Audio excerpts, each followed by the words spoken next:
इन बदमाशों ने आज सुबह करीब 5:30 बजे से 6 बजे के बीच में गुरुग्राम के सेक्टर 56 में एल्विस के घर पर 25 से 30 राउंड गोलियां दागी हैं। उसके बाद बदमाश मौके से भाग गए। एल्विस के घर फायरिंग की खबर फैलते ही हड़कंप मच गया। पुलिस मौके पर तुरंत पहुंची और जांच भी शुरू कर दी। सीसीटीवी की मदद से आरोपियों की अब पहचान की जा रही है। फायरिंग के वक्त एल्विस यादव अपने घर पर नहीं थे। फायरिंग की जिम्मेदारी ली है भाऊ गैंग ने। जी हां, भाऊ गैंग ने जिम्मेदारी ली है। गैंगस्टर नीरज फरीदपुर और भाऊ रितौलिया ने सोशल मीडिया पोस्ट के जरिए यह जिम्मेदारी ली है। पोस्ट में लिखा है कि एल्विस ने बेटिंग ऐप को प्रमोट करके कई घरों को बर्बाद किया है। तो भाऊ गैंग की ओर से यह जिम्मेदारी ली गई है कि एल्विस के घर पर गुरुग्राम में आज सुबह करीब 5 बजे से 6 बजे के बीच जो फायरिंग हुई थी, 30 से के करीब जो फायरिंग हुई, यानी 25 से 30 राउंड जो फायरिंग हुई, उसकी जिम्मेदारी भाऊ गैंग ने ली है। और आरोप यह लगाया है कि एल्विस ने जो बेटिंग ऐप को प्रमोट किया है उससे कई घर बर्बाद हुए हैं। एल्विस यादव के पिता का कहना है कि एल्विस को पहले कोई धमकी नहीं दी गई थी। उनके घर पर 25 से 30 राउंड फायरिंग की गई। आज सुबह 5:30 से 6 बजे के बीच 3 लोग आए और तीनों ने फायरिंग की और मौके से भाग गए। यही मौजूद थे सर। वैसे समय ये घटना हुई है, पुलिस साथ दे रही है सर आपका? आप पुलिस प्रशासन ही कर रहा है, जो बढ़िया कर रहा है, जो भी है सारी टीमें आ चुकी है और पूरा परिवार यहाँ मौजूद था सर जिस समय ये सब घटना हुई है। और एल्विस यहाँ है या बाहर है? वो अपने काम से, वो काम से गए हुए हैं। कितने बजे के आसपास ये घटना हुई है, कुछ अंदाजा हो? आप क्या कर रहे थे उस समय सर? सोए हुए थे। तो अब पुलिस ने यहाँ पहुँच करके तहकीकात की है आपके घर में आकर? सारा अच्छा काम कर रही है। हमें लगता है कि पूरा ही। कितनी फायरिंग की गई है सर? कितनी गोलियां चली हैं? अंदाजा सर कोई आपको? अंदाजा 25-30 होगी, मुझे नहीं पता ज्यादा। सर कोई वार्निंग भी इससे पहले आपके परिवार को परेशान करने की कोशिश की कहीं किसी द्वारा? एल्विस को कोई धमकी वगैरह आई हो सर? अभी तक कुछ। अच्छा, सीसीटीवी फुटेज में कितने बदमाश कैद हुए हैं सर? कितने युवक थे? 3 दिख रहे हैं। 3 मतलब 2 दिख रहे हैं, एक उधर बाइक, मतलब बाइक आई है, जैसे 3 दिख रहे हैं, लेकिन 2 ही गेट पे दिख रहे हैं। तो सर यहीं घर के बाहर खड़े होकर के सरेआम उन्होंने गोलियां चलाई हैं। और सवाल है कि आखिर एल्विस पर फायरिंग करने वाले लोग कौन है और उनका मकसद क्या था। फायरिंग एल्विस यादव के घर पर ग्राउंड फ्लोर और फर्स्ट फ्लोर पर किया गया है, यानी कि 2 फ्लोर्स को टारगेट किया गया। तीसरे फ्लोर पर कोई गोलियां नहीं चली हैं। एल्विस के घर पर दूसरी मंजिल पर वो रहते थे, बताया जा रहा है। अब पुलिस इस पूरे मामले में जांच कर रही है, लेकिन इस तरह की फायरिंग से गुरुग्राम पुलिस पर भी सवाल उठने लगे हैं। और गुरुग्राम में सेलिब्रिटी बदमाशों के निशाने पर हैं। हाल ही के 3 बड़ी घटनाओं का अगर जिक्र किया जाए तो कानून व्यवस्था पर सवाल खड़े होते हैं। 14 जुलाई को गुरुग्राम में ही हरियाणवी सिंगर राहुल फजीलपुरिया की गाड़ी पर फायरिंग हुई थी। तब फजीलपुरिया इस फायरिंग में बाल बाल बच गए। 4 अगस्त को फजीलपुरिया के फाइनेंसर रोहित शौकीन की गोली मारकर हत्या कर दी गई। अब एल्विस यादव के घर पर फायरिंग हुई है। सवाल है कि गुरुग्राम के चर्चित चेहरों को कौन निशाना बना रहा है।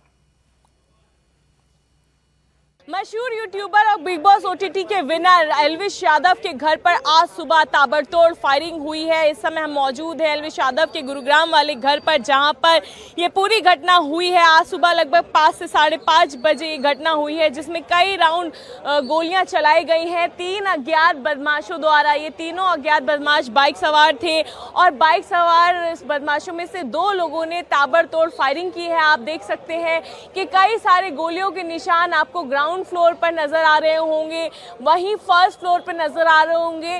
सेकंड फ्लोर की ग्रिल से लेकर के छत तक के ये गोलियों के निशान है। बताया जा रहा है 20 से 25 राउंड यहाँ पर गोलियां चलाई गई हैं। यहाँ पर देखिए, यहाँ पर साफ आपको यहाँ निशान मौजूद नजर आएंगे। मैं आपको बता दूं कि उस वक्त एल्विस यादव अपने घर पर मौजूद नहीं थे, लेकिन इस घर के केयर टेकर और उनके परिजन, यहाँ तक कि उनके पिता इस घर में जरूर मौजूद थे। और देखिए अभी यहाँ पर गुरुग्राम पुलिस यहाँ पर पहुंची हुई है, वहीं गुरुग्राम अधिकारी भी यहाँ पर पहुंचे हुए हैं। पुलिस अधिकारी तमाम यहाँ पर हैं जो बातचीत कर रहे हैं। जो लोग मौजूद थे उनसे बयान दर्ज करवा रहे हैं। वहीं आसपास जो है वो सीसीटीवी लगे हैं, उनकी भी तलाशी ले रहे हैं। यहाँ पर पूछताछ कर रहे हैं कि कैसे ये घटना हुई थी। लेकिन अच्छी बात ये है कि इस घटना में किसी को कोई नुकसान नहीं हुआ, कोई घायल नहीं हुआ और यहाँ पर बयान दर्ज करे जा रहे हैं। वहीं गोलियों के जो शेल थे उनको भी जब्त किया गया है। फॉरेंसिक की टीम भी यहाँ पर